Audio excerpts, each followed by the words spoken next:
जिंदाबाद, नरेंद्र मोदी जिंदाबाद, नरेंद्र मोदी जिंदाबाद। पुष्कर धामी जिंदाबाद, पुष्कर धामी जिंदाबाद, पुष्कर धामी जिंदाबाद,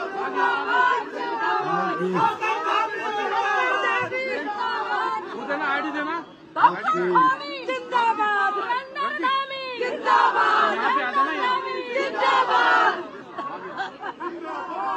जय श्री राम, जय जय श्री राम।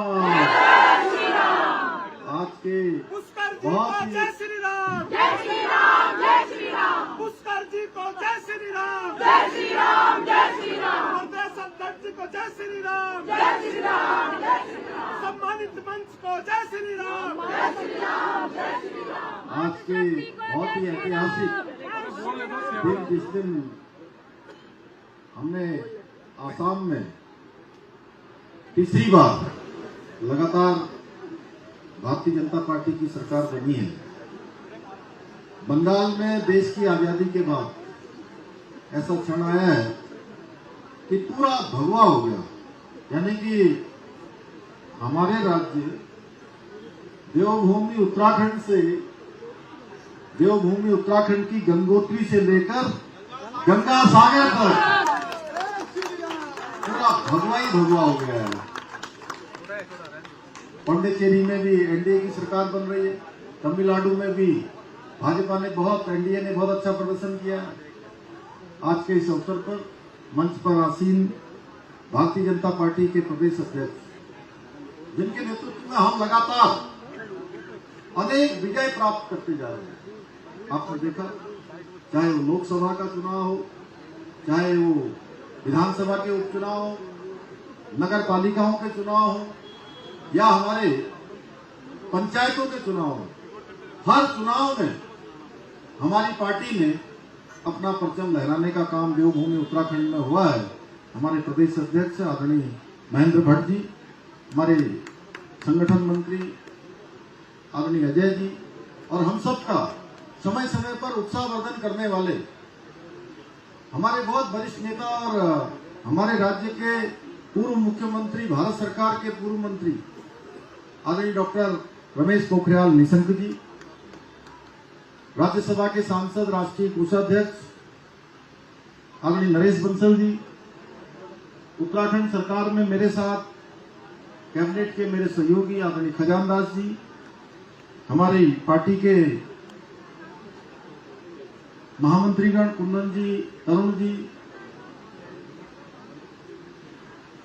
विधायक सविता कपूर जी, और पूर्व हमारे मंत्री आदरणीय दिनेश अग्रवाल जी, महिला मोर्चा की प्रदेश की अध्यक्ष बहन रुचि भट्ट जी, और युवा मोर्चा के अध्यक्ष भाई विपिन मंगोली जी, मेरे साथ बंगाल के चुनाव में लगातार जिन्होंने पूरे प्रवास की योजना बनाई आदरणीय विनय रोहिला जी, और मंच पर आसीन हमारे सभी पदाधिकारीगण, और वहां पर कोऑर्डिनेटर के रूप में 20-25 कार्यकर्ताओं का लगातार नेतृत्व करने वाले भारतीय जनता पार्टी युवा मोर्चा के प्रदेश के महामंत्री भाई मुलायम सिंह रावत जी, इन्होंने भी वहां पर, मैं देखता था कि वहां बड़ा संघर्ष करना पड़ता था, कार्यक्रम लगते थे, लेकिन वहां का प्रशासन, वहां की सरकार न तो हमारा हवाई जहाज उड़ने देती थी, और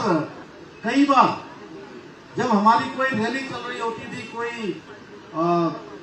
कोई पद यात्रा हो रही होती थी, उसके बीच में वहां किसी नगर पंचायत के, नगर पालिका के कूड़े लाने वाले वाहन बीच में डाल दिए जाते थे। ऐसे समय में हमारे सब कार्यकर्ताओं ने, जो उत्तराखंड के थे, उन्होंने वहां पर व्यवस्था बनाने का काम किया। उसमें से मुलायम सिंह रावत भी थे, और यहाँ पर उपस्थित हमारे बहुत ही तेजस्वी भाई देशराज कंडवाल जी, और हमारी बहनें यहाँ पर हैं, महिला मोर्चा की प्रदेश महामंत्री से लेकर सभी पदाधिकारी से लेकर उपस्थित भाइयों एवं बहनों। अब मैं सबका नाम लूंगा तो मुझे लगता है बहुत लंबा हो जाएगा। इधर भी है, इधर भी है, इधर भी है, और हमारे सभी मीडिया के मित्रों, आप भी हैं उधर, देख लें। और मंचासीन हमारे दादा उत्तम दा आज तो बहुत है भालो तो मैं आज के इस अवसर पर आप सभी भाई बहनों का उत्साह देखकर मैं समझ सकता हूं कि आपके मन में किस प्रकार की अनुभूति हो रही है। मैं भी अपनी ओर से आप सबको बधाई देता हूं, आप सबको शुभकामनाएं देता हूं। और हमारे जितने कार्यकर्ता अजय टोंक जी भी अभी आए थे, आसाम में कई दिनों तक रहे, एक बड़ी टीम आसाम में हमारे संगठन मंत्री अजय जी के मार्गदर्शन में उन्होंने वहां भी काम किया। उन सब कार्यकर्ताओं को भी बहुत बधाई देना चाहता हूं। और इस जीत में हमारे एक एक कार्यकर्ता का, देश भर के लोगों का बहुत बड़ा योगदान है। मैं उन सभी कार्यकर्ताओं को हृदय से उनका अभिनंदन करना चाहता हूं जिन्होंने इस विजयश्री, ऐतिहासिक विजयश्री को हम सबको आज उसका अनुभव करवाया, विजयश्री प्राप्त करवाई। और हमारी जिम्मेदारी अब ऐसे समय में और बढ़ जाती है। मैं अपने नेतृत्व को भी बहुत बधाई देना चाहता हूं कि ऐसा हमारा सदा हुआ नेतृत्व, ऐसा पारदर्शी नेतृत्व जो लगातार संघर्ष करता है। 2021 में जब हम पीछे रह गए, हमारे एक भी कार्यकर्ता को हतोत्साहित नहीं होने दिया। बंगाल के अंदर किस प्रकार की मारकाट मची, मैं आपको बताना चाहता हूं भाई बहनों। मैं बनगांव 4 विधानसभाओं के नामांकन कार्यक्रम में शामिल होने के लिए गया था और मुझे लगता है कि 25-30 हजार की संख्या में कार्यकर्ता और वहां की जनता चिलचिलाती धूप में सड़कों पर थी। जब कार्यक्रम समाप्त होने वाला था, मैं ऐसे ही मंच पर था। एक पार्टी के पदाधिकारी मुझसे मिलने आए और बोले कि इस बार जनता ने यहां मन बना लिया है कि सिंडिकेट को उखाड़ फेंकेंगे। टीएमसी ने जो यहां गुंडा राज कर रखा है और एकमात्र राज्य बंगाल ऐसा है जहां वोट देने के लिए भी जान देनी पड़ती है। हम वहां पर संघर्ष कर रहे हैं और इस बार अगर कहीं भी हमसे चूक हो गई तो हम कहीं के लिए रहेंगे। तो मैंने उनको ढांढस बधाते हुए कहा कि आप बिल्कुल भी अपना जो है हौसला कम मत करिए। इस बार मां काली के आशीर्वाद से यहाँ पर जरूर सरकार बनेगी। और आज हम सब वो दिन देख रहे हैं। मैं ऐसे कार्यकर्ताओं को भी नमन करना चाहता हूँ। मुझे संदेश काली हिंगलगंज क्षेत्र में भी जाने का अवसर मिला, जहां महिलाओं के साथ किस प्रकार की अमानवीय व्यवहार हुआ, किस प्रकार से लोगों को वहां सरेआम उड़ा दिया गया, किस प्रकार से वहां पर निर्दयता के साथ हत्याएं की गई। इसके बाद आज वहां सरकार आई है। ये सरकार इतनी आसानी से नहीं आई है। इसलिए हम सब लोग, जिन लोगों ने वहां पर सीधे सीधे मोर्चा संभाला है, उन सबका एक तरह से उनका अभिनंदन करते हैं। जो दिवंगत हो गए उनको श्रद्धांजलि देते हैं कि उनके बलिदान से आज वहां श्यामा प्रसाद मुखर्जी, भारतीय जनसंघ के संस्थापक, हमारे जहां पैदा हुए उस भूमि में भी आज भगवा खिल गया, आज कमल खिल गया। और ये हमारे प्रधानमंत्री मोदी जी का करिश्माई नेतृत्व है कि मैं हर चुनाव में, हर किसी भाषण में मैं एक ही बात बोलता था। जब मीडिया के मित्र मुझे पूछते थे कि बंगाल में क्या होगा, तो मैं कहता था कि देखिए आप, जहां जहां से भी कांग्रेस उखड़ी है, जहां जहां से भी कांग्रेस एक बार समाप्त हुई है, सरकार से बाहर हुई है, वहां कांग्रेस दोबारा नहीं आई है। और देश में जहां भी चुनाव हो रहे हैं, लोग वहां डबल इंजन लगा रहे हैं, यानी कि एनडीए और भाजपा की सरकार बन रही है। मैं इसको उदाहरण देता था कि इसके बगल में बिहार है, बंगाल के बगल में बिहार है, उड़ीसा है, वहां डबल इंजन लगा है।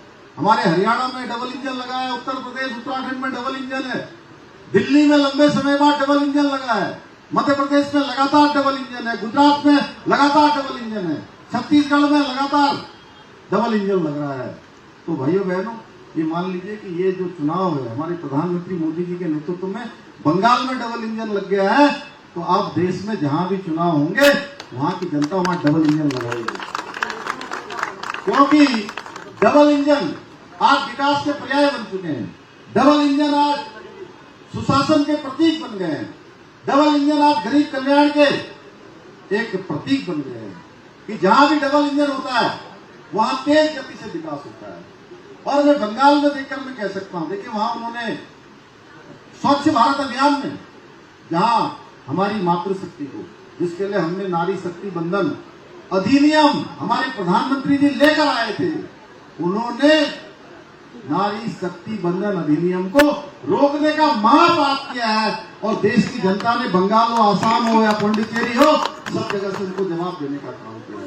इसलिए आने वाले समय हमारे प्रधानमंत्री जी के नेतृत्व में, हमारे गृह मंत्री अमित शाह जी के नेतृत्व में, हमारे युवा राष्ट्रीय अध्यक्ष, जिनके अध्यक्ष बनते ही हमको इतनी बड़ी जीत मिली है, शुभ ही शुभ हो रहा है। आने वाले सारे चुनाव 2027 का सेमीफाइनल और 2029 का फाइनल, इससे बड़ी प्रचंड बहुमत से सारी हमारी सरकारें बनेंगी, चाहे प्रदेश में हो, देश में हो। तो मैं इस अवसर पर आप सभी को बहुत बधाई देता हूं। और असम और बंगाल ये दोनों जीते हैं, इस बात का प्रतीक है कि अब देश की जनता जाति धर्म इन बंधनों से ऊपर उठकर सबका साथ, सबका विकास, सबका विश्वास और सबके प्रयास के साथ आगे बढ़ रही है। चाहे वो उत्तर हो, चाहे पूरब हो, चाहे पश्चिम हो, चाहे दक्षिण हो, चारों तरफ कश्मीर से लेकर कन्याकुमारी तक, अटक से लेकर कटक तक पूरा भगवा में देश हो गया है। भाइयों बहनों, मैं एक बार फिर से आप सबको बहुत बधाई देता हूं, बहुत शुभकामनाएं देता हूं। और साथ ही साथ हमने उत्तराखंड में भी ये संकल्प लेना है कि एक एक बूथ तक हम जाएंगे। जैसा आदरणीय निशंक जी ने कहा, हमारे प्रदेश अध्यक्ष जी ने कहा कि 3 दिनों तक हम आज इस जो जीत हुई है, इस जीत को घर घर तक लेकर जाएंगे। और आज से हम संकल्प लेकर जाएंगे, जैसे एक संकल्प हमारे किरणवाल जी ने ले रखा है, इनका भी संकल्प वो सब जगह दिख रहा है। उसी प्रकार का हमको संकल्प लेना है कि घर घर तक भाजपा का अभियान पहुंचना है, हमारे प्रधानमंत्री जी का संदेश पहुंचना है। और 2027 का सेमीफाइनल और 2029 का फाइनल प्रचंड बहुमत से विजय श्री को प्राप्त करना है। इतना ही आप सबसे निवेदन करते हुए मैं अपनी बात को समाप्त करता हूँ। बहुत बहुत धन्यवाद। जिंदाबाद जिंदाबाद बहुत बहुत धन्यवाद माननीय मुख्यमंत्री जी। निश्चित रूप से जो इन राज्यों में भारतीय जनता पार्टी को एक प्रचंड विजय प्राप्त हुई है, उसी के अनुरूप 2027 में